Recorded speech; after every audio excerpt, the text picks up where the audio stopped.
ప్రభు నామానికి మహిమ కలుగును గాక. కూడొచ్చిన మీ అందరికీ కర్మల ఆత్మీయ సహవాస సంఘ విశ్వాసులందరికీ మన ప్రభువును ప్రియరక్షకుడునైన యేసుక్రీస్తు వారి శ్రేష్టమైన నామంలో శుభములు మరియు అందరికీ వందనాలండి. నిర్గమాకాండం 21వ అధ్యాయాన్ని మనం ధ్యానం చేసుకుంటున్నాం. నిర్గమాకాండం 21వ అధ్యాయం 1 నుంచి 6 వచనాలు మనం ధ్యానం చేసుకుంటున్నాం. ఇక్కడ హెబ్రీయుడు దాసుడుగా అమ్మబడిన వాడు 6 సంవత్సరాలు దాసత్వం చేశాక 7వ సంవత్సరాన్ని విడుదల పొందాలి అనే దాని గురించి చెప్పుకుంటూ, వాడు యజమానుని దగ్గర మేలు పొందాడు కాబట్టి వాడు నా యజమానుని నేను ప్రేమిస్తున్నాను అని చెప్తే వాడు నిత్య దాసుడుగా ఉండే ఏర్పాటు జరుగుతుంది అని చెప్పుకున్నాం. మన యజమానుడైన యేసుక్రీస్తు ప్రభు కూడా మనకు ఎన్నో మేలు దొరికాయి ఆయన ద్వారా, కనుక మనం కూడా ఆయన ప్రేమించాలి.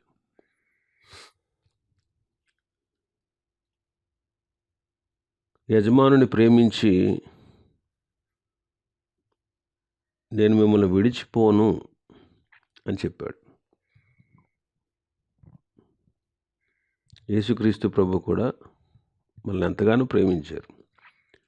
తన ప్రాణం కంటే కూడా మనల్ని ఎక్కువగా ప్రేమించి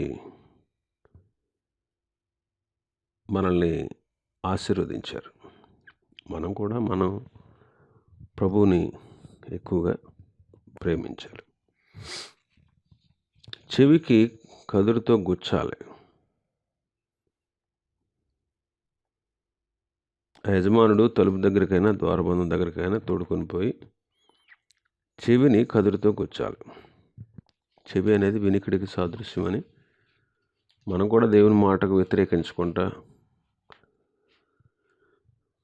ఆయన మాటకు మనం విధేయులం అవ్వాలని చెప్పుకున్నాం. చెవికి కదురుతో గుచ్చడం కాస్తంత బాధాకరమైనది. ప్రభు పిల్లలకు కూడా లోకంలో కలిగే శ్రమల గురించి మనం చెప్పుకున్నాం. ఈ లోకంలో శ్రమలు కలుగుతాయి. అయితే శ్రమలన్నింటినీ మనం అనుభవించేవారుగా ఉండాలి. చెవికి గుచ్చి గాయపరచడం, దీని గురించి మనం చెప్పుకున్న విషయం ఏంటంటే, మనం కూడా మన శరీరాన్ని నలగగొట్టుకోవాలి.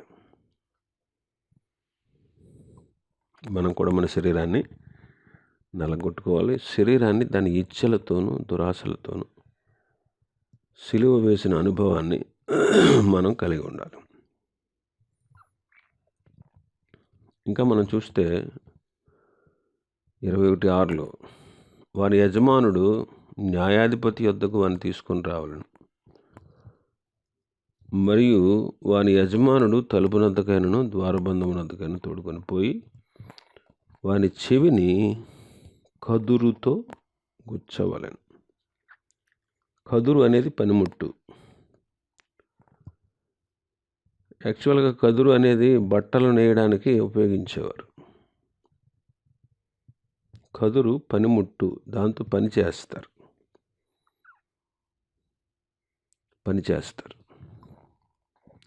ఆ కదురుతో ఆ చెవిని గుచ్చాలి. కదురు అనేది పనిముట్టుతో పని చేస్తాం. అలాగే దేవుడు ప్రతి వానికి వాని పని నియమించారు. ప్రతివానికి, సంఘంలో ఉన్నటువంటి ప్రతి విశ్వాసికి దేవుడు ఏదో ఒక పనిని అప్పగించారు. మీకు అప్పగించబడిన పనిని నమ్మకంగా చేయాలి. దేవుడు ఏ పనిలో అయితే నీకు తలాంతు ఇచ్చి నిలబెట్టారో ఆ తలాంతును మనం ప్రభు పని కొరకు వాడి ప్రభు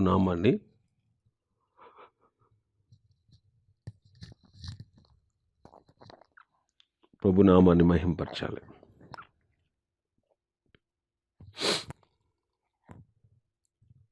ప్రభు మనకు అప్పగించిన పనిని ఆయన వచ్చినప్పుడు, ఆయన ఎదుట మనం నిలిచినప్పుడు ఆయన కంపల్సరిగా దాని గురించి లెక్క అడుగుతారు. మార్కు సువార్త 13వ అధ్యాయం. మార్కు సువార్త 13వ అధ్యాయం 34వ వచనం నుంచి. ఒక మనుష్యుడు తన దాసులకు అధికారం ఇచ్చి ప్రతి వానికి వాని పని నియమించి మెలకువగా నుండమని ద్వారపాలకునికి ఆజ్ఞాపించి ఇల్లు విడిచి దేశాంతరం పోయినట్టే ఆ కాలము ఉండును.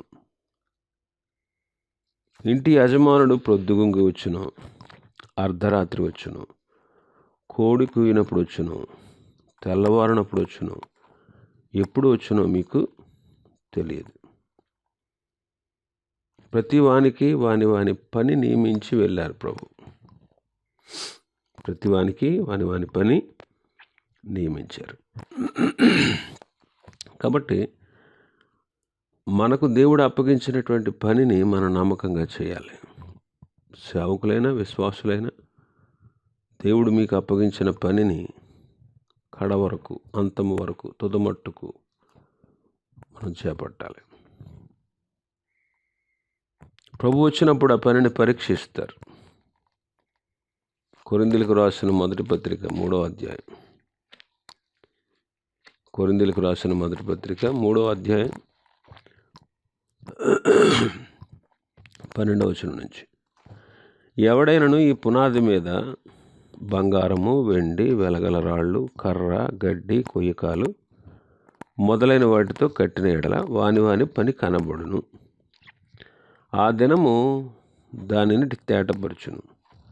అది అగ్ని చేత బయలుపడును. మరియు వాని పని ఎట్టుదో దానిని అగ్నియే పరీక్షించును. పునాది మీద కట్టిన పని నిలిచిన ఎడల వాడు జీతం పుచ్చుకును. ఒకని పని కాల్చివేయబడిన ఎడల వానికి నష్టము కలుగును. అతడు తన మట్టుకు రక్షింపబడును కానీ అగ్నిలో నుండి తప్పించుకున్నట్టు రక్షింపబడును. కాబట్టి ఈ పునాది అపొస్తలులు వేసినటువంటి ఈ సువార్త ద్వారా వేసినటువంటి రక్షణ పునాది మీద ప్రతివాడు ఈ పునాది మీద జాగ్రత్తగా కట్టుకోవాలి. భక్తి జీవితాన్ని కట్టుకోవాలి. ఈ పునాది యేసుక్రీస్తే. యేసుక్రీస్తు అనే పునాది మీద మనం ఆధ్యాత్మిక జీవితాన్ని కట్టుకోవాలి. సంఘాన్ని కట్టాలి. మరి కట్టేటప్పుడు బంగారం, వెండి, వెలగల రాళ్ళు, కర్ర, గడ్డి, కొయ్యకాలు మొదలైన వాటితో కడతారు. ఆ దినము ఆ పనిని పరీక్షించబడుతుంది, అగ్ని చేత పరీక్షించబడుతుంది. ఎవరెవరు ఎలా పనిచేశారో ఆ దినమున అగ్నియే దాన్ని పరీక్షిస్తుంది. పునాది మీద కట్టినటువంటి పని, ఒకడు కట్టినటువంటి పని నిలిస్తే వాడు జీతం పుచ్చుకుంటాడు, వాడికి బహుమానం. ఒకవేళ కాల్చివేయబడితే నష్టం జరుగుతుంది. కాబట్టి మనం దేవుడు మనకిచ్చిన పనిని మనం నెరవేర్చాలి. నెరవేర్చడం ఒకటే కాదు, దాన్ని ఎలాంటి హృదయంతో మనం నెరవేరుస్తున్నామో, ఏ రీతిగా బ్రతికి మన ఆధ్యాత్మిక జీవితాన్ని కొనసాగించుకుంటున్నామో, అన్ని తప్పులు చేస్తూ అన్ని పాపాలు చేస్తూ పైకి భక్తిగా దేవుడి పని చేస్తున్నామేమో, లేదా నమ్మకంగానే ఉండి దేవుని పని చేస్తున్నామేమో, ఒక దినం దేవుడు పరీక్షిస్తాడు. నీవు కట్టినటువంటి భక్తి జీవితం, ఆధ్యాత్మిక జీవితం, సంఘం ఏదైనా కానీ అది నిలిస్తే, అగ్ని పరీక్షించినప్పుడు కాలిపోకుండా నిలిస్తే నీకు బహుమానం, నీకు జీతం.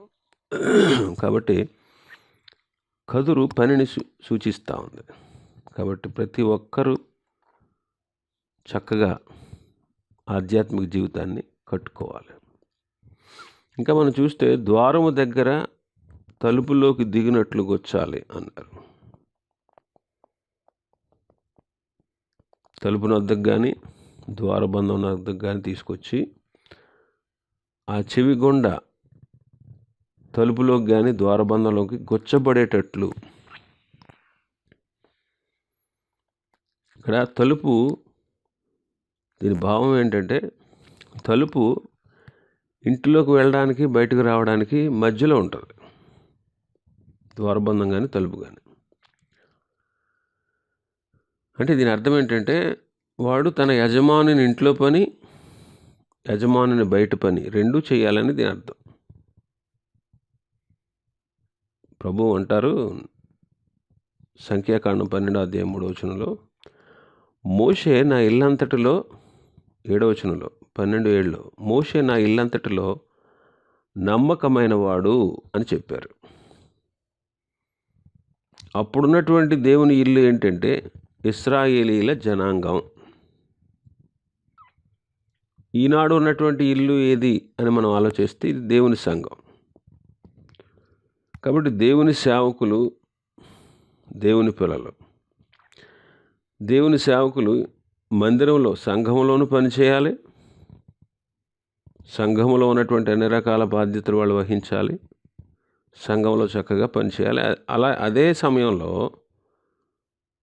బయట పని కూడా చేయాలి. అంటే దాని అర్థం మీరు సర్వలోకానికి వెళ్ళి సర్వ సృష్టికి సువార్త ప్రకటించండి అని ప్రభువు మార్కు సువార్త 16:15 చెప్పారు. మీరు సర్వలోకానికి వెళ్ళి సర్వ సృష్టికి సువార్త ప్రకటించండి. కాబట్టి ప్రతి సేవకుడు, ప్రతి పరిచారకుడు సంఘంలోనే పని చేయకుండా, సంఘం పని ఒకటి చేస్తే చాలని అనుకోకుండా బయటికి వెళ్ళి సువార్త పని కూడా చేయాలి. ఇది మన శ్రేష్టమైనటువంటి బాధ్యత. ఇలాంటి బాధ్యత మనం కలిగి ఉండాలి. ఇంకా తర్వాత మనం చూస్తే అతడు నిరంతరము వానికి దాసుడై ఉంటాడు. 6వ వచనం, నిరంతరము దాసుడు, నిత్యము దాసుడు అంటే బ్రతికినంత కాలం అని అర్థం. బ్రతికినంతకాలం నిత్యము దాసుడు. నేడు మనం కూడా ప్రభువుకి దాసులుగా పని చేయాలి. ప్రకటన గ్రంథం 22వ అధ్యాయం.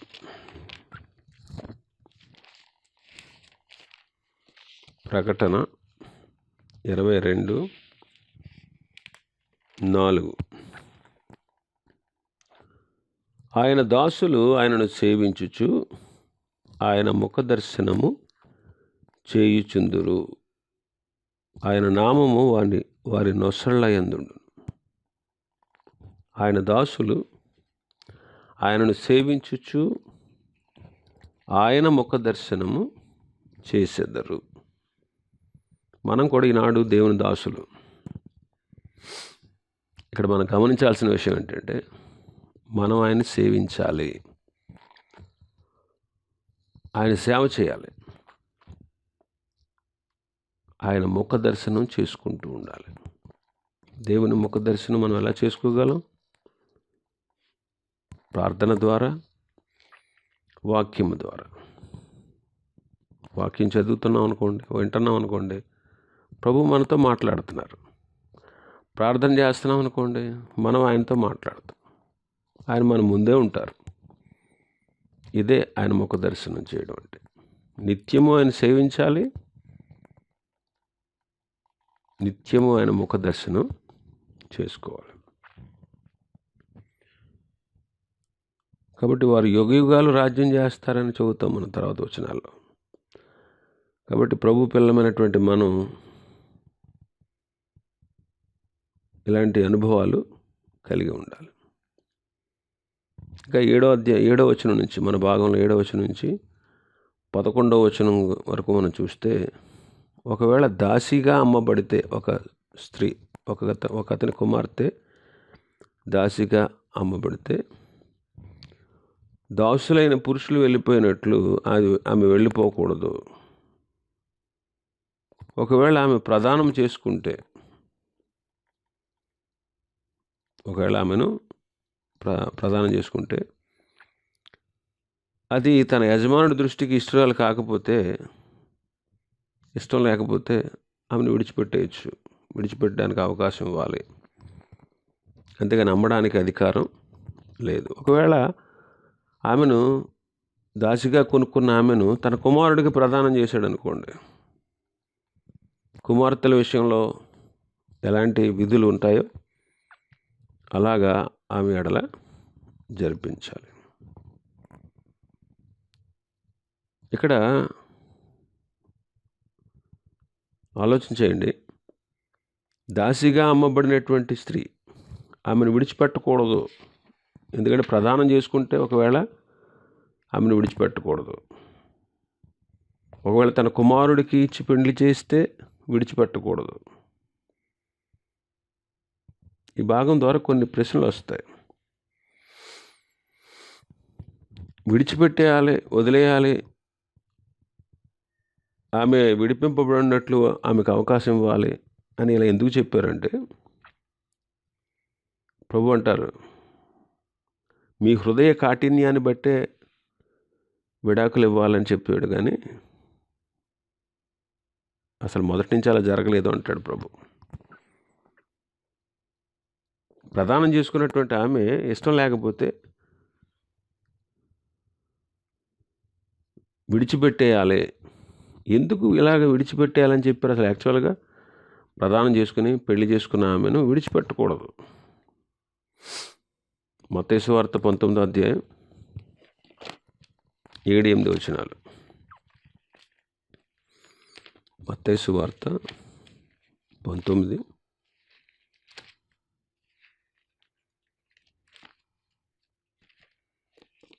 7-8 వచనాలు చదువుతాను.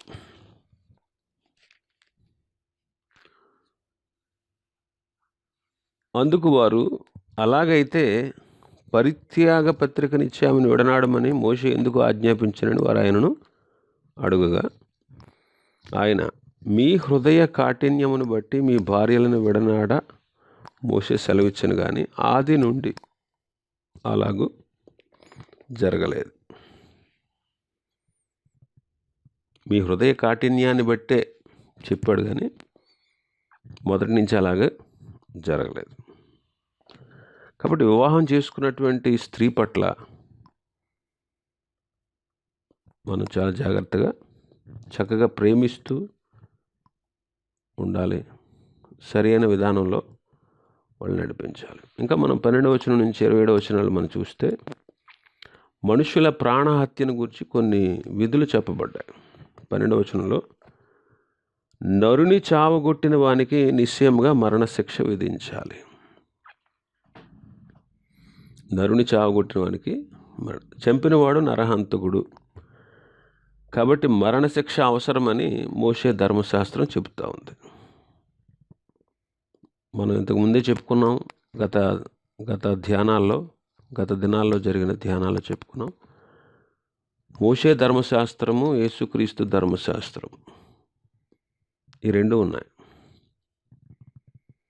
అయితే మరణశిక్ష, నరహత్య చేసిన వానికి, నరుని చావగొట్టిన వానికి మరణశిక్ష విధించాలని మోషే ధర్మశాస్త్రం చెబుతుంది. అయితే యేసుక్రీస్తు ప్రభు చెప్పిన ధర్మశాస్త్రం ఏంటి? మత్తయి సువార్త 5వ అధ్యాయం, మత్తయి సువార్త 5:21, నరహత్య చేయవద్దు, నరహత్య చేయవాడు విమర్శకు లోనగనని పూర్వీకులతో చెప్పబడిన మాట మీరు విన్నారు కదా. నేను మీతో చెప్పినది ఏమనగా, తన సహోదరుని మీద కోపపడు ప్రతివాడు విమర్శకు లోనగను, తన సహోదరుని చూసి వ్యర్థుడా అని చెప్పువాడు మహాసభకు లోనగును, ద్రోహి అని చెప్పువాడు నరకాగ్నికి లోనగు. కానీ ప్రభు ధర్మశాస్త్రం ఏం చెప్తుంది? కోపపడితేనే విమర్శకు లోనవుతాం అని చెప్తా ఉంది. అందుకే సామెతల గ్రంథకర్త అంటాడు 17:26లో, నీతిమంతుని దండించుట న్యాయం కాదు, అది వాళ్ళ యథార్థతను బట్టి మంచివారిని హతం చేయడం లాంటిదే అంటారు. నీతిమంతుని దండించుట న్యాయం కాదు. యోహాను మొదటి పత్రిక 3వ అధ్యాయం 15వ వచనంలో, యోహాను మొదటి పత్రిక 3:15లో, తన సహోదరుని ద్వేషించువాడు నరహంతకుడు అని ఉంటుంది. ఇవన్నీ మనం తలపోసుకున్నప్పుడు ఈ దినాల్లో ఉన్నటువంటి మనం ఇలాంటి విషయాల్లో కూడా చాలా జాగ్రత్తగా జీవించాలి. నరహత్య చేయడమే నరహత్య కాదు, ఎదుటి వాళ్ళని ద్వేషించడం, దూషించడం, కోపపడడం, నీతిమంతుల్ని దండించడం, తన సహోదరుల్ని ద్వేషించడం, ఇవన్నీ నరహత్యతో సమానం. కాబట్టి మనం చాలా జాగ్రత్తగా జీవించాలి. త్వరగా కోపపడకుండా, ఎదుటి వాళ్ళ మీద అనాలోచనగా ఎదుటి వాళ్ళ గురించి మాట్లాడకుండా, దేవుని భక్తులైన వారిని బాధ పెట్టకుండా, దేవుని పిల్లల ఎడల ప్రేమ అనురాగం కలిగి మనం జీవించాలి. ఇక 13వ వచనంలో మనం చూస్తే, వాడు చంపవలనని పొంచి ఉండకయే దైవికముగా వాని చేత ఆ హత్య జరిగిన ఎడల వాడు పారిపోగల ఒక స్థలమును నీకు నిర్ణయిస్తాను. పొరపాటును చంపిన వానికి ఒక స్థలాన్ని నిర్ణయించాలి అని ప్రభు చెప్తున్నారు. పొరపాటున, వాడు అనుకోలేదు వాడు అలా చనిపోతాడని, పొరపాటు జరిగింది. పొరపాటును చంపినవాడు కావాలని పనిగట్టుకుని హత్య చేయాలి. పొరపాటున జరిగితే అలాంటి వాడికి ఒక స్థలాన్ని నిర్ణయిస్తాను అని ప్రభు చెప్తున్నారు. అదే ఆశ్రయపురం. వాటిని ఆశ్రయపురాలు అంటారు. సంఖ్యాకాండం 35వ అధ్యాయం అంతా చదవండి. యెహోషువ గ్రంథం 20వ అధ్యాయం చదవండి. ద్వితీయోపదేశకాండం 19వ అధ్యాయాన్ని చదువుకోండి. అందులో ఆశ్రయపురాలు ఉంటాయి. ఆశ్రయపురాలు ఉంటాయి. 14వ వచనం, అయితే ఒకడు తన పొరుగు వాని మీద దౌర్జన్యముగా వచ్చి కపటముగా చంప లేచిన ఎడల వాడు నా బలిపీఠాన్ని ఆశ్రయించినా వాడిని లాగివేసి చంపేయాలి అంటాడు. పొరుగువాని మీద దౌర్జన్యం చేసి కపటంగా వచ్చి వాడిని చంపాలని ఆలోచన చేసి వాడిని చంపేస్తే, అలాంటి వాడు బలిపీఠం దగ్గరికి వెళ్ళి నుంచున్నా సరే, బలిపీఠాన్ని ఆశ్రయించినా సరే వాడిని బయటికి లాగి చంపేయాలంటాడు. దౌర్జన్యంగా కపటంగా వచ్చి చంపితే వాడు ఎంతటి వాడైనా సరే, బలిపీఠాన్ని ఆశ్రయించినా సరే లాగి చంపేయాలి. కపటం, వేషధారణ దేవునికి పనికిరావండి. మనం యథార్థంగా ప్రభుని సేవించాలి. కపటంగా మనం ఎన్నడూ ప్రవర్తించకూడదు. కపటం, దౌర్జన్యం ఇవన్నీ ప్రభుకు అసహ్యమైన కార్యాలు. ఇంకా మనం చూస్తే 15వ వచనం నుంచి 17వ వచనం వరకు, తన తండ్రినైనను తల్లినైనను కొట్టువాడు నిశ్చయముగా మరణశిక్షను అందవలను. 17వ వచనం, తన తండ్రినైనను తల్లినైనను శపించువాడు నిశ్చయముగా మరణించాలి. తల్లిదండ్రులు కొట్టినా శపించినా వాడు బ్రతకూడదు అంటున్నాడు. వాడికి మరణశిక్ష విధించాలి. ద్వితీయోపదేశకాండం 21వ అధ్యాయం 18వ వచనం నుంచి, ఒకని కుమారుడు మొండివాడే తిరగబడి తండ్రి మాట కానీ తల్లి మాట కానీ వెనకై ఉండి వారు అతన్ని శిక్షించిన తర్వాతను అతడు వారికి విధేయుడు కాకపోతే, అతని తల్లిదండ్రులు అతను పట్టుకొని ఊరి గవిని వద్ద కూర్చుండి పెద్దల వద్దకు అతన్ని తీసుకుని వచ్చి, మా కుమారుడైన వీడు మొండివాడే తిరగబడ్డాడు, మా మాట వెనక తిండిపోతయ్యాడు, తిరుగుబోతయ్యాడు, త్రాగుబోతయ్యాడు అని చెబితే, ఆ ఊరి ప్రజలందరూ కూడా రాళ్లతో అతను ఏం చేయాలంట? చావగొట్టాలి. తల్లిదండ్రులు కొట్టినవాడు, శపించినవాడు మరణశిక్ష పొందుతాడు.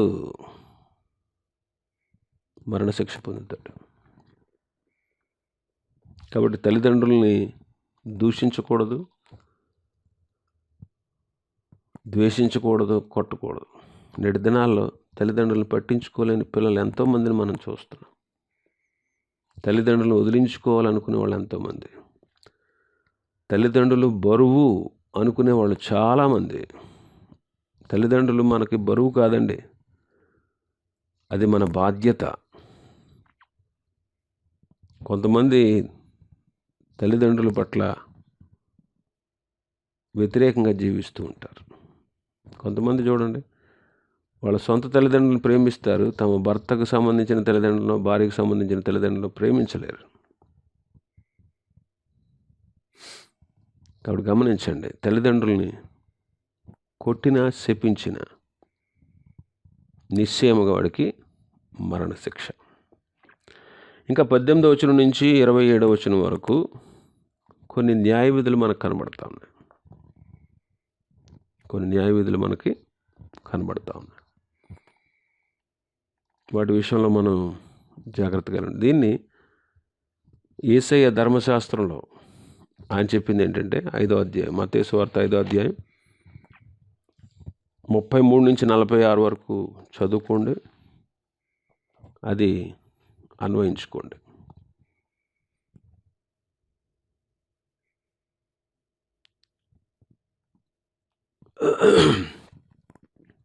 దేవుని బిడ్డలు తమ పద్ధతుల్లో ఈ విషయాలు మనం ఆలోచన చేయాలి. 33 నుంచి మనం చూస్తే, నువ్వు అప్రమాణం చేయొద్దు, నీ మాట అవునంటే అవును, కాదంటే కాదు, ఎంత మాత్రం ఒట్టు పెట్టుకోవద్దు, కంటికి కన్ను పంటికి పళ్ళు అని చెప్పబడిన మాట మీరు అన్నారు కదా. ఇక్కడ కూడా చెప్తారు ప్రభు 23-24 వచనాలు మన భాగంలో. హాని కలిగిన ఎడల నీవు ప్రాణమునకు ప్రాణము, కంటికి కన్ను, పంటికి పళ్ళు, చేతికి చెయ్యి, కాలికి కాలు, వాతకు వాత, గాయమునకు గాయము, దెబ్బకు దెబ్బ నియమించాలి. ఇక్కడ దాసులైన వారు, దాసీలుగా ఉన్నవారు, వాళ్ళ గురించి చెప్తున్నాడు ఇక్కడ.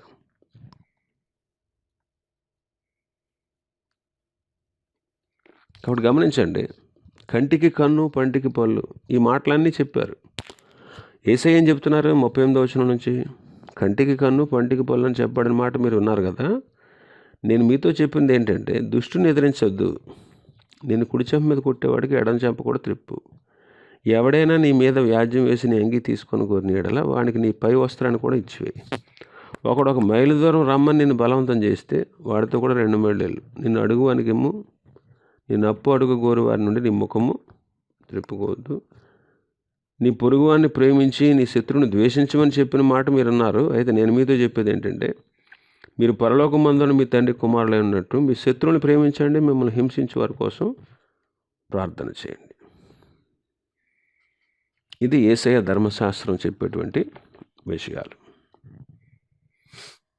కాబట్టి మన ప్రియ ప్రభు ఆయన చెప్పినట్లుగా ఈ దినాల్లో ఆయన పద్ధతిని మనం అనుసరించి నడవాలి. ఇది దేవుని పిల్లల యొక్క లక్షణం.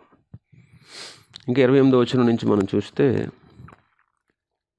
28 నుంచి 36 వరకు, పూర్వకాలంలో ఎద్దులు ఉండే, అంటే ఇప్పుడు ఉన్నాయి, కాకపోతే పూర్వకాలంలో ఎక్కువగా వాటిని ప్రయాణ సాధనాలుగా లేక పొలం పనులకు ఎక్కువగా వినియోగించేవారు. ఇక్కడ ఎద్దు పురుషుడైనా స్త్రీనైనా చావు పొడిస్తే నిశ్చయముగా ఆ ఎద్దును రాళ్లతో చావు కొట్టాలి.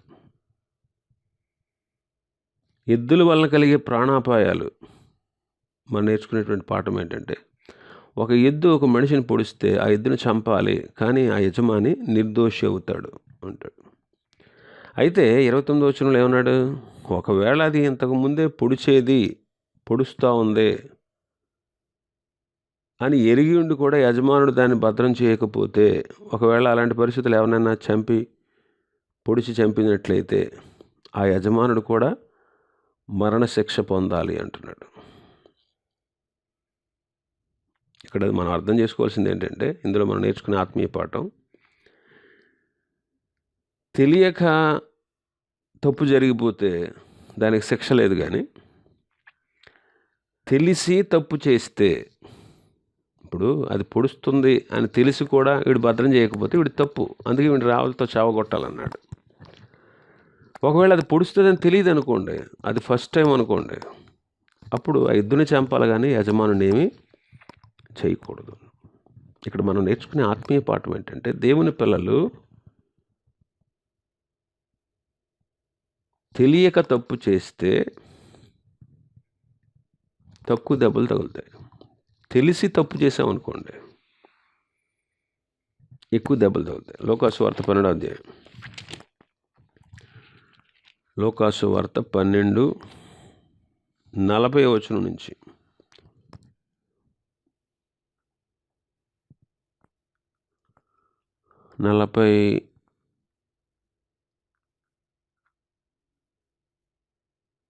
రెండవ వచనం నుంచి చదువుతాను. ప్రభు ఇట్లనెను, తగిన కాలమున ప్రతివానికి ఆహారం పెట్టుటకు యజమానుడు తన ఇంటి వారి మీద నియమించినట్టు నమ్మకమైన బుద్ధిగల గృహ నిర్వాహకుడెవడు? ఎవని ప్రభు వచ్చివాడు అలాగూ చేయుచుండడు కనుగొన్న ఆ దాసుడు ధన్యుడు. అతడు తను కలిగిన దాని అంతటి మీద వాడిని ఉంచునని మీతో నిజముగా చెప్పుచున్నాను. అయితే ఆ దాసుడు, నా యజమానుడు వచ్చుటకు ఆలస్యం చేయుచున్నాడు అని తన మనసులో అనుకొని దాసులను దాసీలను కొట్టి తిని త్రాగి మత్తుగా ఉండసాగితే, వాడు కనిపెట్టని దినములోనూ ఎరుగని గడియలోనూ ఆ దాసుని యజమానుడు వచ్చి వారిని నరికించి అపనమ్మకస్తులతో వానికి పాలు నియమించును. తన యజమానుని చిత్తం ఎరిగియుండియు సిద్ధపడక అతని చిత్తము చొప్పున జరిగింపక ఉండు దాసునికి అనేకమైన దెబ్బలు తగులును. అయితే తెలియక దెబ్బలకు తగిన పనులు చేయడానికి కొద్ది దెబ్బలే తగులును. యజమానుని చిత్తం ఎరిగి ఉండి అలాగు చేయని వానికి అనేకమైన దెబ్బలు తగులుతాయి. ఒకవేళ తెలియక దెబ్బలకు తగిన పనులు చేస్తే కొద్ది దెబ్బలే తగులుతాయి. తెలియక చేసిన వాడికి ఏమో తక్కువ దెబ్బలు, తెలిసి చేసిన వానికి ఎక్కువ దెబ్బలు తగులుతాయి. ఈనాడు మనకు దైవ సత్యాలన్నీ తెలుసు, వాక్యమంతా తెలుసు. మనం ఎలా నడవాలో, ఎలా బ్రతకాలో, ఎలా జీవించాలో, ఎలా ప్రేమించాలో, ఎలా వెంబడించాలో ఇవన్నీ మనకు తెలుసు. ఈ దైవ సత్యాలన్నీ మనకు తెలుసు. తెలిసి కూడా మనం సరిగా బ్రతకపోతే మనకు దెబ్బలే. యాకోబు గారు అంటాడు 3వ అధ్యాయం 1వ వచనంలో, బోధకులమైన మనకు మరీ కఠినమైన తీర్పు ఉంది అంటాడు. ఎదుటి వాళ్ళకి బోధించే మనకి, అంటే బోధిస్తున్నామంటే అన్నీ తెలిసే కదా బోధిస్తాం, అన్నీ తెలిసే కదా ఎదుటి వాళ్ళకి బోధిస్తాం. మనకు తెలియకుండా ఎలా బోధిస్తాం? ఉపాధ్యాయుడు ఏదైనా ఒక పాఠం చెప్తున్నాడు అనుకోండి, ఆ పాఠం గురించి అతనికి తెలిసి ఉండాలా లేదా? తెలిసి ఉండాలి. తెలియకపోతే ఎలా చెప్తాడు? కాబట్టి దేవుని చిత్తం మనకు తెలుసు. తెలిసిండి కూడా మనం కావాలని ఉద్దేశపూర్వకంగా పాపాలు చేసుకుంటూ పోతే తప్పనిసరిగా దేవుడు శిక్షిస్తాడు, కొడతాడు. కఠినమైన దెబ్బలు, కఠినమైన తీర్పు, ఎక్కువ దెబ్బలు తగులుతాయి. ఇప్పుడు మోషే నాయకుడు,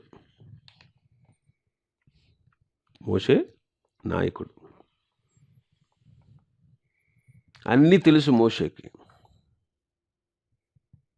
ద్రోహులారా అన్నాడు. ఎవరిని? దేవుని పిల్లల్ని. ద్రోహులారా అన్నందుకు ప్రభు అతనికి పెట్టిన శిక్ష ఏంటి? పాలస్తీనా దేశానికి వెళ్లకుండా, కనాను దేశంలో ప్రవేశించకుండా దేవుడు అడ్డగించారు. ఈ చిన్న తప్పుకే కనానుకు వెళ్లకుండా చేశాడా అని చాలామంది ప్రశ్నిస్తూ ఉంటారు. చిన్న తప్పే కదండి, అంత పెద్ద పరిచర్య చేశాడు, అంత నమ్మకంగా పనిచేశాడు. నా ఇల్లంతటిలో నమ్మకస్తుడు అని ప్రభువే చెప్పాడు. ఇశ్రాయేలు నడిపించడం అంటే సామాన్యమైన విషయం కాదు. ఒకవేళ మోషే స్థానంలో మనం ఉన్నట్లయితే మన పరిస్థితి ఎట్లా ఉండునో ఒకసారి ఆలోచన చేస్తే భయం వేస్తుంది. అంతటి దేవుని ఇల్లైన ఇశ్రాయేలు జనాంగాన్ని అంతటిని నడిపించాడు కదండి, అంతగా పరిచర్య చేశాడు కదా, ఒక నాయకుడిగా ఉండి చక్కగా నడిపించాడు కదా. ఒక చిన్న మాటకే నువ్వు కనాను దేశానికి రావడానికి వీల్లేదని ప్రభు అడ్డగిస్తారా? ఇదేంటండి, ఇది ఎక్కడ న్యాయం అండి అని చాలామంది బాధపడేవాళ్ళు ఉంటారు, చాలామంది అభ్యంతరపడేవాళ్ళు ఉంటారు, చాలామంది అయ్యో పాపం మోషే అన్నట్టు వాళ్ళు కూడా ఉంటారు. ఇక్కడ మనం గమనించాల్సింది ఏంటంటే, దేవుని సత్యాన్ని పూర్తిగా ఎరిగిన వాడు మోషే. కాబట్టి అతడు చేసింది చిన్న తప్పైనా పెద్దదిగానే పరిగణించబడతా ఉంది. కాబట్టి దేవుని పిల్లలైనటువంటి మనం మెరిగిన సత్యాన్ని అనుసరించి ప్రభు కొరకు మనం నమ్మకస్తులుగా జీవించాలి. ఇంకా అక్కడ మనం నేర్చుకునే విషయం ఏంటంటే, అతనికి తెలుసు అది పొడుస్తుంది అంతకు ముందు అని, ఆ ఎద్దు పొడుస్తుందని తెలుసు. తెలిసి కూడా భద్రం చేయలేదు. అందుకే అతనికి మరణశిక్ష విధించాలి అంటున్నాడు. మానవుడు కూడా నిత్య నరకానికి వెళ్ళిపోతున్నాడు. మానవులందరూ కూడా ఎక్కడికి వెళ్ళిపోతున్నారు? నిత్య నరకానికి వెళ్ళిపోతున్నారు. ఈ విషయం మనకు తెలిసా తెలియదా? ఏమండి, ఈ విషయం మనకు తెలిసా తెలీదా? మానవులందరూ నిత్య నరకానికి పోతున్నారనే విషయం తెలుసు. మనకు తెలుసు. నిత్య నరకానికి వెళుతున్నారనే విషయం తెలుసు. అది తెలుసుకున్నటువంటి మనం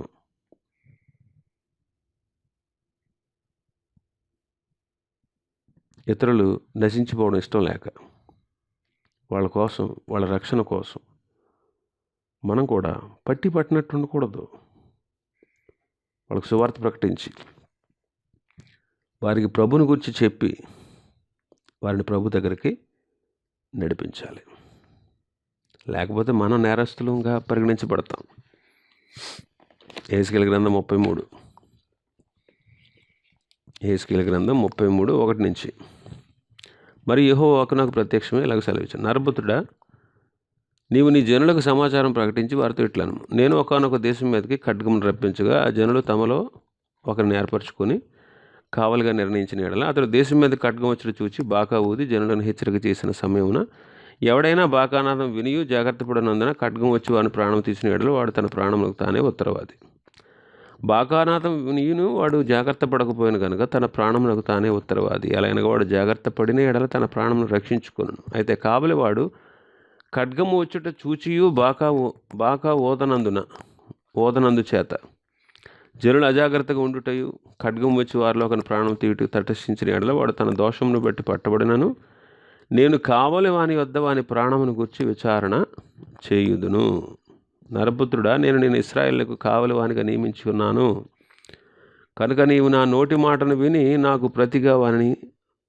ప్రతిగా వారిని హెచ్చరిక చేయవలను. దుర్మార్గుడా, నీవు నిశ్చయముగా మరణశిక్ష నొందుదు అని దుర్మార్గుని సెలవేయగా అతడు తన దుర్మార్గతను విడిచి జాగ్రత్త పడినట్లు నీవు ఆ దుర్మార్గునికి నా మాట తెలియజేయని ఎడల ఆ దుర్మార్గుడు తన దోషమును బట్టి మరణం నొందును కానీ అతని ప్రాణమును గురించి నేను విచారణ చేయుదును. అయితే ఆ దుర్మార్గుడు తమ దుర్మార్గతను విడువలని నీవు అతనికి హెచ్చరిక చేయగా అతడు తన దుర్మార్గతను విడువని ఎడల అతడు తన దోషమును బట్టి మరణశిక్ష నొందును కానీ నీవు నీ ప్రాణము దక్కించుకుందు. ఒక విషయం గమనించండి, మన దేవుని పిల్లలు, మన చుట్టూ ఎంతోమంది నశించిపోతున్నారు. ప్రభు నిన్ను ఏర్పాటు చేసుకున్నాడు.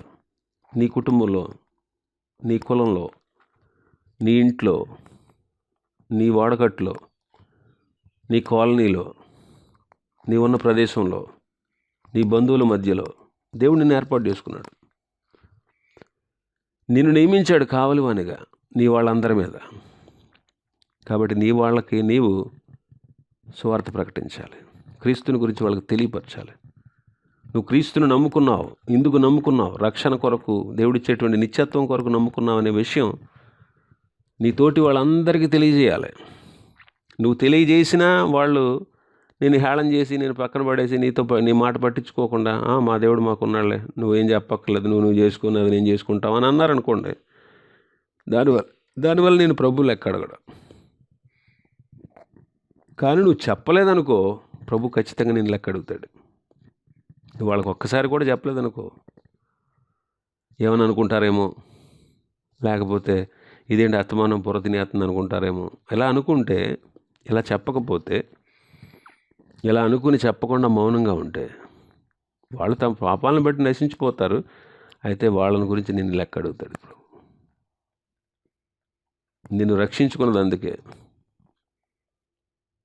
కాబట్టి గమనించండి, నేను తప్పనిసరిగా లెక్క అడుగుతాడు.